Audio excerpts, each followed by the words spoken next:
Shalom, tema hari ini adalah ada bagian Tuhan, ada bagian manusia.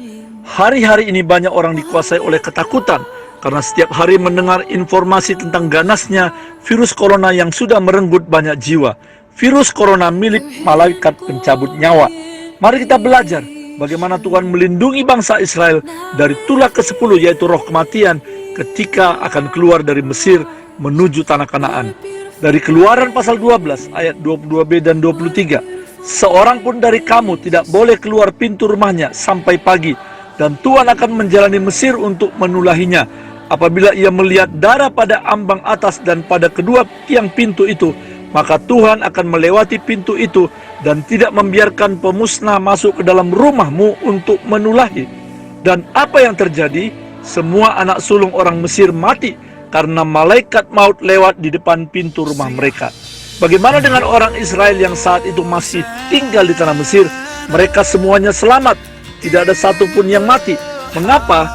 Sebab ada bagian Tuhan, yaitu melindungi, memberkati, dan menjauhkan tulah kematian dari orang Israel. Namun ada bagian bangsa Israel. Yang pertama, mereka harus membubuhkan darah anak domba di atas pintu depan rumah mereka. Dan yang kedua, mereka harus tinggal di rumah. Ketika kita berdoa, Bapa, kami minta Engkau menutup bungkus kami sekeluarga dengan darah Yesus, maka itu berarti kuasa kegelapan, virus penyakit, bahaya, roh kematian tidak dapat menembus benteng pertahanan yang dibuat oleh Tuhan terhadap kita, oleh karena ada kuasa darah Yesus yang melindungi kita. Ya, kuasa darah Yesus jauh lebih dahsyat daripada darah hewan yang disapukan di ambang pintu bangsa Israel. Namun ingat saudaraku, ada bagian Allah dan ada bagian kita. Walau kita sudah berdoa dan juga beribadah, namun jika kita masih sering berkumpul di keramaian, mengabaikan social distancing, selalu bersalam-salaman dengan banyak orang, tidak menjaga kebersihan, tidak cuci tangan, tidak pakai masker dekat orang yang sakit, sering mengusap wajah dengan tangan yang kotor, itu namanya kita tidak taat dan kita mencobai Tuhan. Jangan salahkan Tuhan jika tiba-tiba Anda terinfeksi virus corona, walaupun kita percaya dan berdoa, sebab ada bagian yang tidak dilakukan.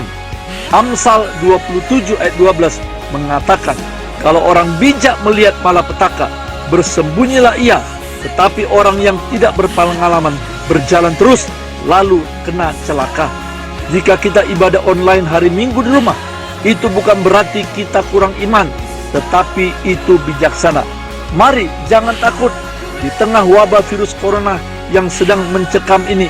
Ingatlah bahwa kita punya Tuhan Yesus yang jauh lebih besar dari semua bahaya yang mengancam. Jangan terus kita bicarakan ancaman virus corona, sebab itu akan menyebarkan virus ketakutan bagi orang banyak dan juga bagi Anda sendiri. Tetapi bicarakanlah kuasa Kristus dan firman-Nya. Deklarasikanlah bahwa darah Yesus lebih berkuasa dari sakit penyakit dan roh kematian. Hari-hari ini memang ada ratusan gedung gereja sementara tutup karena misi untuk memutuskan mata rantai peredaran virus corona. Namun justru ribuan bahkan ratusan ribu mimbar-mimbar kecil dibuka dan doa bersama keluarga dilakukan di rumah-rumah. Tuhan Yesus memberkati.